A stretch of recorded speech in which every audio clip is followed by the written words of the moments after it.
Aloha, this is Shaka Around the World. This series of videos documents our own trip that we took to Kenya in October of 2024, and just my quick disclaimer that your results may vary. You know, my main goal in producing these videos is to provide real world and real time imagery, info, tips, and planning that you can use in researching your own safari adventure. So here we go. Okay, after 24 hours of actual travel time, we're on our last flight to Nairobi. 5G. This one right. Thank you. Can I get by you? Yeah. Okay. All right, I'm in. Last flight to Nairobi. And we're wiped out. Okay, now we're on the Boeing 787 business class. Similar to the A350, the footwell and the diagonal seating, but definitely much more dated with the equipment and design, but hey, can't complain, it's still business class. And this posting highlights our flight arrival into the Jomo Kenyatta International Airport in Nairobi, which is the 6th largest and busiest airport in Africa. I'll also talk about our first night in Nairobi, all the way up to 9 days later, and our departure. Okay, if you're like me, you like to visualize what you're getting into. And the best way to do that is to take as many photos and videos and pass them on to you. However, I've come to realize that it's impossible for various reasons to capture everything. For instance, there's no way I can walk up to the immigration counter with the guy behind the glass, hand him my passport, all while I'm taking a video of it. I'd probably get arrested. So I'll do my best to fill in the blanks with narratives to help move things along. After about 36 hours of total travel time, crossing 13 time zones, we finally touched down in Nairobi about 9 p.m. local time. After deplaning, I've seen this yellow fever checkpoint in other videos with staffing checking immunization cards, but for whatever reason, maybe because they no longer required inspection or it was late at night, but the counter was unmanned, so everyone just walked right by. We're in Nairobi, headed to immigration. We made it.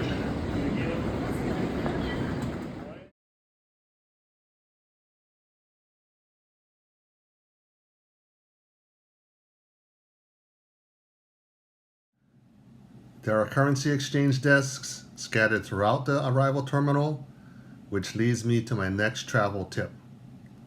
A pre-planning and research suggested we bring along some Kenyan shillings for pocket money.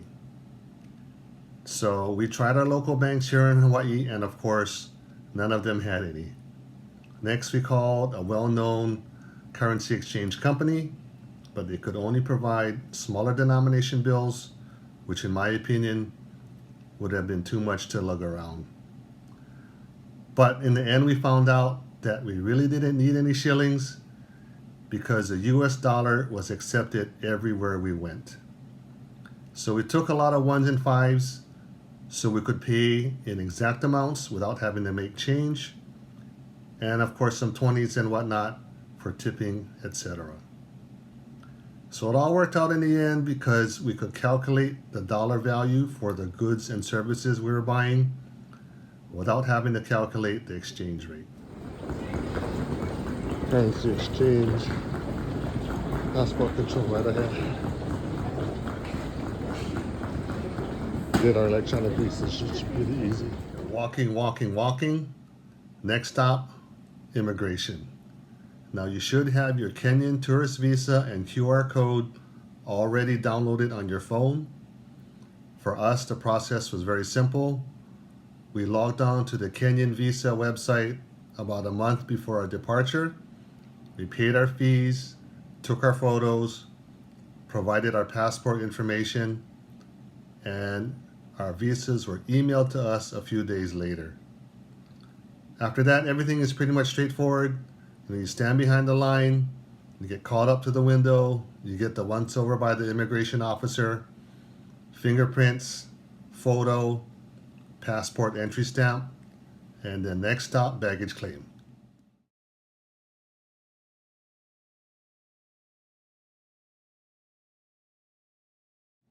A travel tip, if you're traveling lightly like we did, you can bypass baggage claim altogether because usually it eats up a lot of time. For us, we hand carried all our stuff because we had to keep our total weight and baggage count down for our Safari Link flights from Wilson Airport to Amboseli, Samburu, and Masai Mara. Just see my Safari Link video for more information. However, I totally get it. If you have a big family and you have a lot of luggage, you gotta go through the baggage claim process. Okay, almost done. Next stop is customs declaration. Almost out the door, just past baggage claim is customs. Now we had nothing to declare, so we walked by the huge x-ray scanner designed for those unlucky enough to get chosen for screening. We had one last obstacle to overcome, which I'm calling the taxi sharks. Now every single big city I've ever flown into always has a bunch of guys surrounding the exit asking you if you need a taxi and guaranteeing a good price. So we put the blinders on, said no thank you, and walked out the door. Through immigrations, now looking for Sam. Sam. Oh, there's more people. We finally made it out the door into some fresh air. Our next task was to find the guy holding up the sign with our names on it. Quite frankly, I was a little shocked to see how many signs were being held up, especially because it was shoulder season. I can only imagine what it would be like during peak season. There were easily 40 guys holding up signs waiting for their people to come out. Wasn't so bad. We found Sammy, our driver, very easily. And if you're curious about order versus chaos, watch my video, and in the beginning you're going to see a guy leaning on a barricade post in heavy boots, a green poncho, wearing a beret. Now this guy is a Kenyan soldier and he's there to keep the peace. All right, there's a lot of people waiting for a lot of people over here, so we gotta find their name. It should be straightforward. Oh, I see. Okay, we see you. Kramer. Due to our late night arrival, Amy Milliken from Fliga Twiga Personal Safari Service booked us into one of her go-to places where we could stay the night. The Manzili Guest House is located in the neighborhood of Langata, adjacent to Karen. Now, if you're curious about how Karen got its name, just watch the movie Out of Africa. Meryl Streep portrays the renowned Danish writer Karen Blixen. And boy does Streep nail that Danish accent.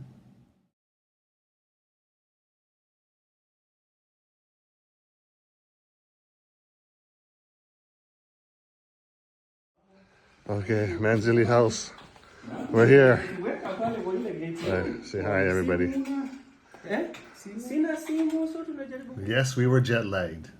You know, it was almost like triple jet lag based on the distance and time we had to travel. So finally got a nice hot shower and cleaned up, and we got to bed about midnight. All to get up about 5 hours later for a quick breakfast and our airport transfer to Wilson Airport for our 7 o'clock flight on Safari Link to Amboseli. Okay, first night in Kenya at Manzili House. This is our room for about 8 hours because we have to get up and get out of here at 5:45 for our flight to Amboseli. So not much time here at all. The best thing about Manzili House during our brief stay, besides the service, was an awesome breakfast. You know, a couple eggs easy over, bacon, granola, yogurt, fresh juice, nice strong coffee, and that succulent grilled tomato. Yummy. Too bad we couldn't stay longer.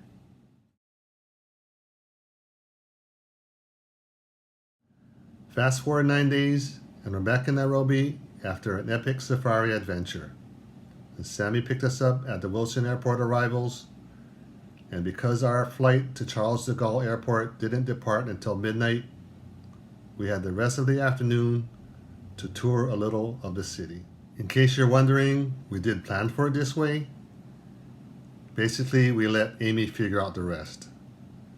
Our first stop was the Talisman restaurant in the Karen neighborhood for some lunch with one of the best fish and chips I've ever had in Nairobi of all places. So go figure.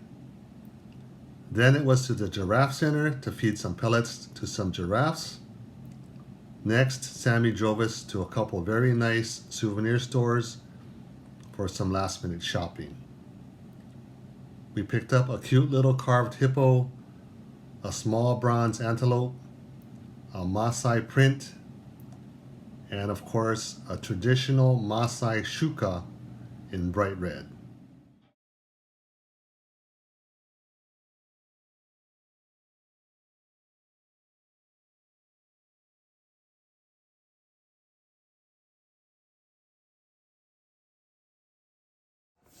Giraffe Center in Karen, Nairobi. Check out the giraffes.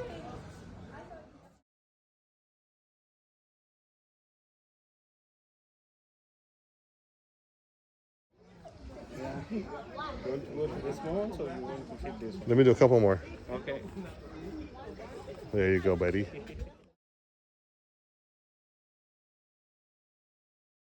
And naturally, the thing I wanted the most was, of course, the most difficult thing to figure out how to ship. I wanted a Maasai spear.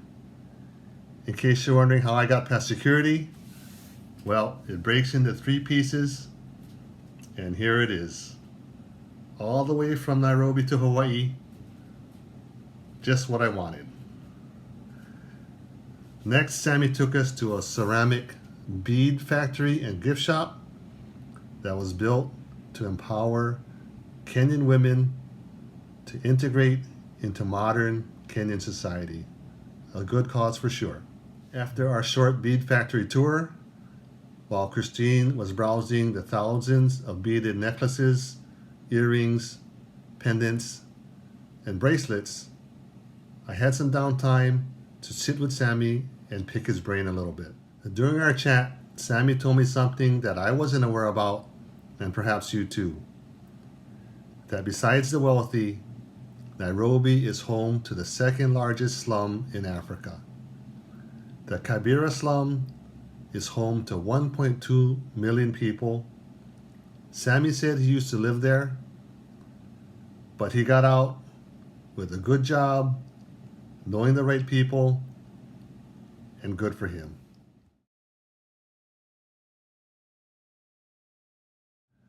It was finally getting dark, so time to head to Jomo, Kenyatta. Christine and I were very happy with our day in Nairobi. Perhaps we should have stayed the night pampering ourselves at a nice hotel, or maybe next time. As content as we were, our moods suddenly shifted as we drove up to this security checkpoint about a half mile outside the main terminal.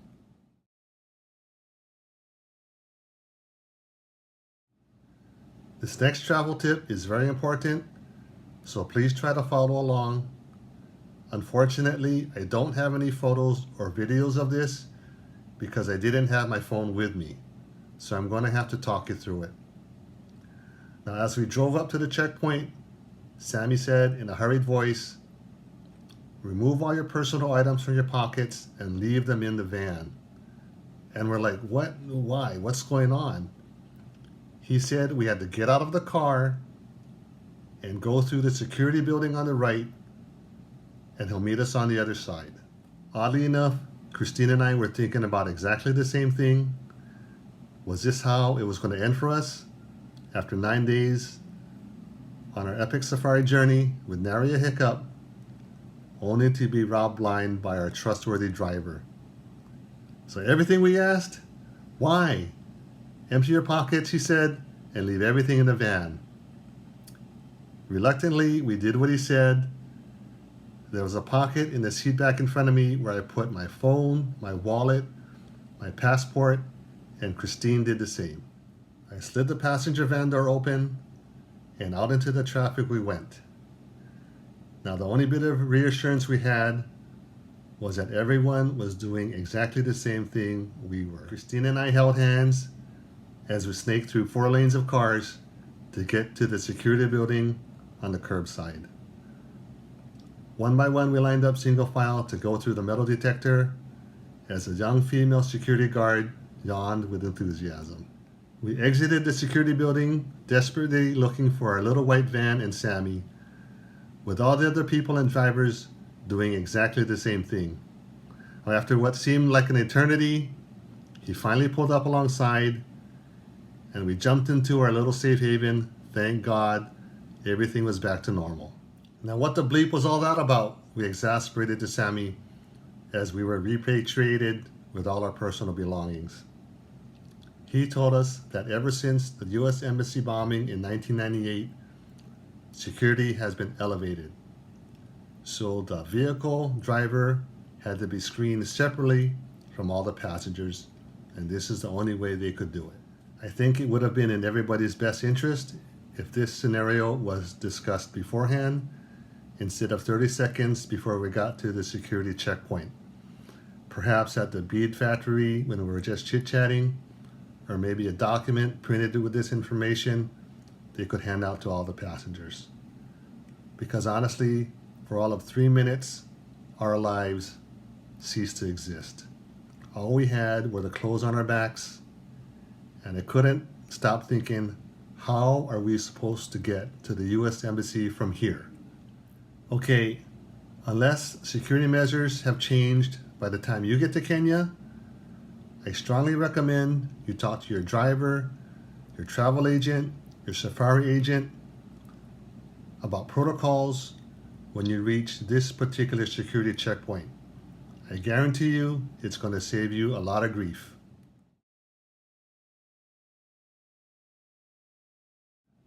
We were safely inside the outer security perimeter and drove up into the unloading zone. Now here's another great travel tip.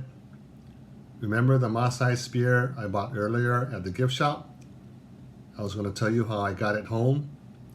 Well, we brought along a collapsible duffel bag like this for one reason only.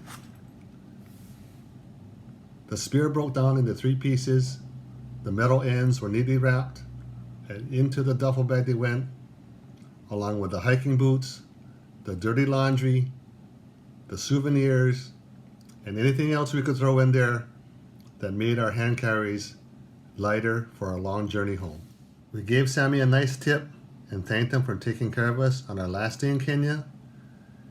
Then suddenly, the thrill was over as we transitioned from safari adventurers back to long-distance travelers. We checked the duffel bag all the way through to Honolulu, pretty much on the other side of the world. Christine stuck the wooden center shaft of the spear in her pack, with one end protruding out like a symbol of a well-traveled person.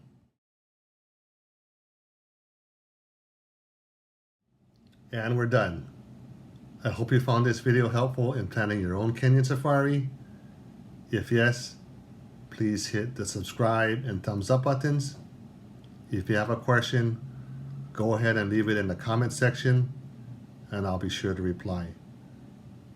Believe it or not, I have a lot more content out there, so stay tuned for more to come.